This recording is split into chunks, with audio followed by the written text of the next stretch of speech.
कहने को तो वो भारत का सबसे प्रोमिनेंट थिंक टैंक था और भारत के तमाम फॉरेन पॉलिसी के मसाइल को हल करने में कलीदी किरदार अदा किया करता था। लेकिन वो क्या वजह बनी कि कुछ अरसे से वो भारत के खिलाफ ही काम करता रहा। इस सारे मामले के बारे में मैं इस वीडियो में बात करूंगा। ये वीडियो पूरी जरूर देखिएगा। मैं हूं राजा फैसल और दोस्तों इस वीडियो में मैं बात करूंगा ORF की, ऑब्जर्वर रिसर्च फाउंडेशन, जो कि न्यू दिल्ली बेस्ड, जिसका हेडक्वार्टर न्यू दिल्ली में है। ये दुनिया के चंद ही प्रोमिनेंट थिंक टैंक्स में इसका तज़करा होता है। इसकी रिसर्च को ऑफ कोर्स बहुत ज़्यादा अहमियत दी जाती है। इस थिंक टैंक के बहुत ज़्यादा जो कोलैबोरेशंस हैं दुनिया के थिंक टैंक्स के साथ, जैसे कि प्रोमिनेंट थिंक टैंक्स के साथ, वो ORF उसकी वजह से एक कलीदी हैसियत रखता है और भारत में इसको बहुत ज़्यादा अहमियत दी जाती है। जब भी पॉलिसी मेकिंग, खुसूसन फॉरेन पॉलिसी के मसाइल आते हैं, तो ORF एक कलीदी किरदार अदा करता है। अब असल मुद्दे की जानिब बढ़ने से पहले दोस्तों, मैं आपको बताना चाहता हूं कि ORF है क्या, कब ये बना। 1990 में इसको बनाया गया और रिलायंस ग्रुप के जो अंबानीज हैं उनकी ये इन्वेस्टमेंट थी। और 2009 तक जितनी भी इन्वेस्टमेंट्स होती रही, इसमें वो 95% जो इन्वेस्टमेंट्स थी वो इसी रिलायंस ग्रुप की जानिब से दी जाती रही। अंबानीज के ग्रुप की जानिब से इसको पैसा दिया जाता रहा और ये एक कलीदी किरदार अदा करता रहा। अब इस ORF में, ऑब्जर्वर रिसर्च फाउंडेशन, जो कि बाद में अपने आप को बढ़ाता गया, यहां तक कि इसका एक ऑफिस अमेरिका में भी मौजूद है और अमेरिका में बहुत सी ऐसी जो डिबेट्स हैं वो भी हेल्ड की जाती ORF की जानिब से ही। और ऐसी डिबेट्स जो कि भारत को किसी न किसी तरीके से फायदा पहुंचा सकती। इसी तनाजुर में हमने देखा कि ORF ने वक्त के साथ साथ न्यूयॉर्क में और वॉशिंगटन में बेस्ड जो हाई प्रोफाइल थिंक टैंक्स हैं उनमें भी अपनी जगह बनाई और उनके साथ कोलैबोरेशंस करके रिसर्च करते रहे, जिसके तनाजुर में कि हमें नजर आया कि countries like Pakistan and China, उनके खिलाफ इन्होंने कलीदी किरदार अदा किया जहन साजी करने के बारे में वेस्टर्न कंट्रीज की। और इसी तनाजुर में हमने ये देखा कि ORF जो है वो हर मौका पे पाकिस्तान के लिए एक वबाल बना रहा और इंडिया के लिए ऑफ कोर्स इसने राहें हमवार की। एक लॉबिंग करने में भी और एक लॉबिंग के सिलसिले में भी एक बहुत ही कलीदी किरदार अदा किया गया इस थिंक टैंक की जानिब से। जहां तक बात है इस थिंक टैंक के लिए काम करने वाले रिसर्चर्स की और एनालिसिस करने वाले एनालिस्ट की, तो मेजॉरिटी ऑफ जो डिप्लोमैट्स रिटायर होते या फिर मिलिट्री से जितने भी जर्नैल रिटायर होते, वो किसी ना किसी तरीके से इसके साथ अटैच हो जाते। और ना सिर्फ ये कि भारत के बल्कि बैरूनी दुनिया के भी हमें नजर आता है कि वो भी किसी ना किसी तरीके से इसके साथ अटैच हो जाते और इसके साथ अटैचमेंट का उनको ये फायदा होता कि वो लॉबिंग में भी इस्तेमाल किए जा सकते थे, खुसूसन against Pakistan and China and specially when it comes to Bharat ने जो इस्लामोफोबिया को बड़ी खूबसूरती के साथ डीमोनाइज किया, specially when it comes to Pakistan. ये इसका सेहरा भी ORF को जाता है। अब तक जो मोदी की गवर्नमेंट है उसमें ऑब्वियसली अगर देखा जाए तो इसका किरदार, जैसा मैंने पहले कहा कि 2009 तक इसकी जो फंडिंग होती रही वो 95% फंडिंग जो है वो रिलायंस ग्रुप करता रहा। लेकिन उसके बाद से हमें नजर आया कि कुछ और ग्रुप्स भी इसको फंड करना शुरू हो गए, जैसा कि अडानी ग्रुप भी इसको फंड करना शुरू हो गया।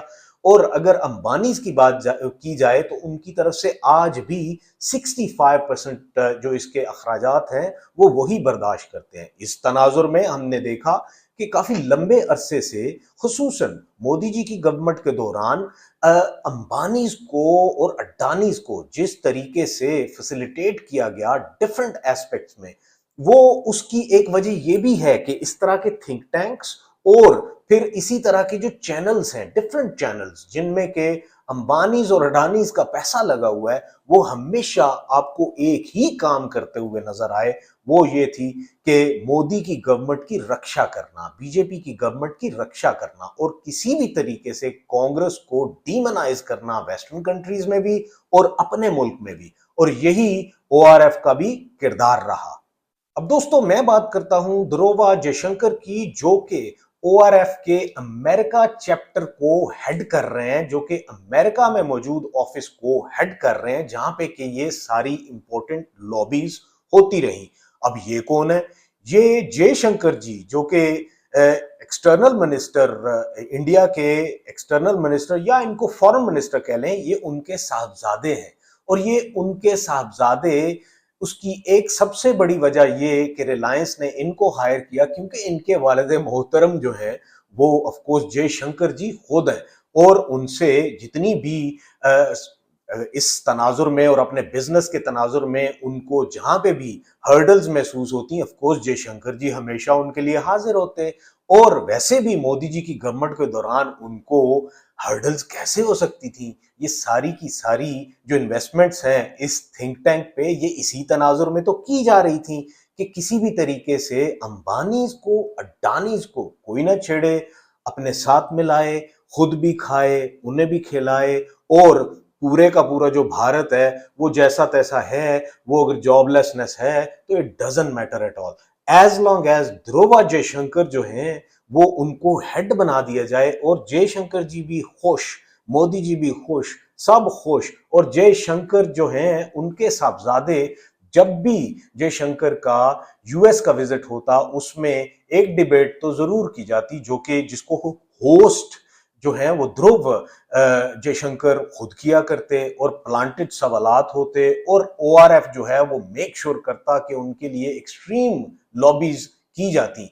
अब मामला ये है कि किसी ना किसी तरीके से जो आईब्रोज रेज हो रही हैं ओआरएफ पे, वो इस तनाजुर में है कि अब क्या हुआ? ये जो मई 2025 की वॉर थी, इसमें क्या हुआ? इससे पहले पहले जो एक्सपोर्टर ऑफ टेररिज्म, भारत को एक्सपोर्टर ऑफ टेररिज्म कहा गया खालिस्तान के मामलात में, जो कि हमने देखा कि जस्टिन ट्रूडो की जानिब से पार्लियामेंट में खड़े होके किया गया।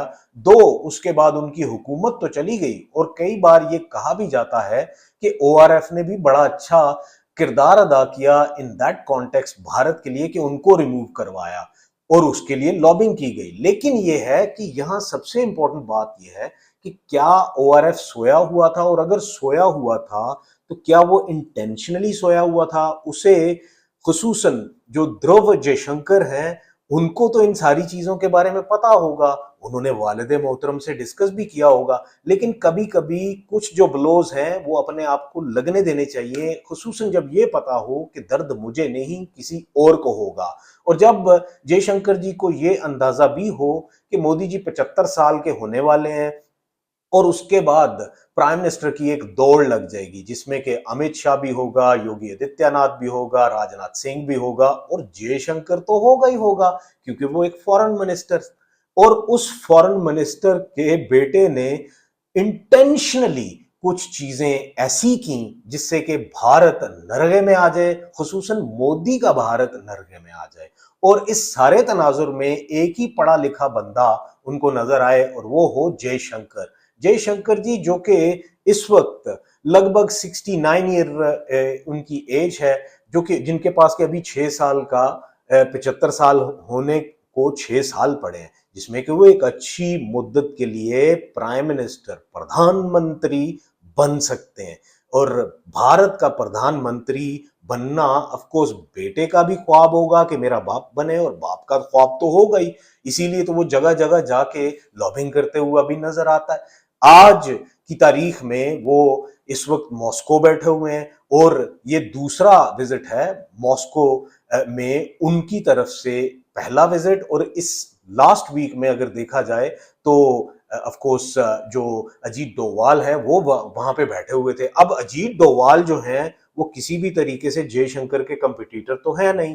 अब उनको भी ये नजर आता है कि जयशंकर जैसा बंदा उनके लिए भी अहमियत का हामिल है। उसकी वजह ये है कि वो खुद तो 78 ईयर ओल्ड तकरीबन हो चुके हैं और वो प्राइम मिनिस्टर की दौड़ में तो कभी आ नहीं सकते। अब रह गए जयशंकर, जिनके पास के एटलीस्ट एक टर्म की प्राइम मिनिस्टरशिप तो मौजूद है कि वो किसी भी तरीके से कर सकते हैं, और उनकी पढ़ा लिखा होना और फिर उनको फॉरेन पॉलिसी में इस वक्त जो अबूर हासिल है वो भी होना, इस सारे तनाजुर में कहा यही जा सकता है कि वो सबसे मुअस्सर हैसियत रखते हैं अगले प्राइम मिनिस्टर बनने की। अब इस सारे तनाजुर में अगर भारत को मौजूदा दौर में मार पड़ती हुई नजर आती है तो वो उसकी वजह सिर्फ एक ही हो सकती है कि ओआरएफ जैसा prominent think tank of India intentionally कुछ चीजों को इग्नोर करे, ताकि जो मौजूदा सेटअप है उसको मार पड़े, और उसको जब मार पड़े और उसको उसके ऊपर तो लानत पूरी दुनिया में जग हसाई उसकी हो, तो उसके बाद सब यही समझें कि भारत में अगर कोई शख्स पढ़ा लिखा हो सकता है या फिर मामलात को अच्छे तरीके से समझ सकता है, जिसके ऊपर के किसी को एतराजात ना हो, तो वो जयशंकर ही हो सकता है। अब ध्रुव जयशंकर के ऊपर I am pretty much sure कि इस सारे तनाजुर में उसके साथ अंबानीज एंड अडानीज, जिन्होंने के बिलियंस ऑफ डॉलर्स बनाए मोदी जी के दौर में, और मोदी जी को 75 साल का होता हुआ देखते हुए उनको एक ही चीज जहन में आती होगी कि किसी तरीके से एक सस्टेनेबल शख्स को, सस्टेनेबल मॉडल को लाया जाए जो कि उनके मफादात की अच्छी निगरानी कर सके। अब उनके मफादात की निगरानी तो फिर जयशंकर, ध्रुव जयशंकर के वालिद मोहतरम, जो कि ध्रुव जयशंकर जो है वो इनडायरेक्टली मुलाजिम है अंबानीज के और अडानीज के, और वही मेक श्योर कर सकते हैं कि किसी तरीके से जयशंकर जी वहां पे बैठे हुए नजर आए, प्रधानमंत्री बनते हुए नजर आए, और वही एक अच्छे कंटेंडर हो सकते हैं जो कि इस सारे मामले की अच्छे से देखभाल कर सकें। इसीलिए आपको नजर आता है कि वो मॉस्को बैठे होते हैं, और मॉस्को बैठने की कई वजूहत हैं जिसके ऊपर के मैं एक और वीडियो में जिक्र करूंगा, जो कि आपको मेरी वीडियोस में नजर आएगी कि वो क्या मामलात हैं जिसकी वजह से कि भारत बार बार मॉस्को जा रहा है। अब यहां जो एक सवाल मैं दोस्तों आपके लिए छोड़ के जा रहा हूं कि आप क्या समझते हैं कि ओआरएफ, जो कि पहले बहुत ही अच्छा काम करता रहा हो और अचानक से उसने सब कुछ गलत होता हुआ देख के आंखें बंद कर ली, ऐसे जैसे कबूतर आंखें बंद कर लेता है, इस सारे तनाजुर को जैसे मैं देख रहा हूं, क्या आप भी वैसे देख रहे हैं? और अगर आप वैसे नहीं देख रहे तो आप किस तनाजुर में देख रहे हैं? इस सारे के बारे में if you have any questions related to it, please do leave the questions in the comment box. I will reply them. And if you criticize me on this, do criticize me so that I can, of course, do a process of introspection of my own self. Take very good care of yourself.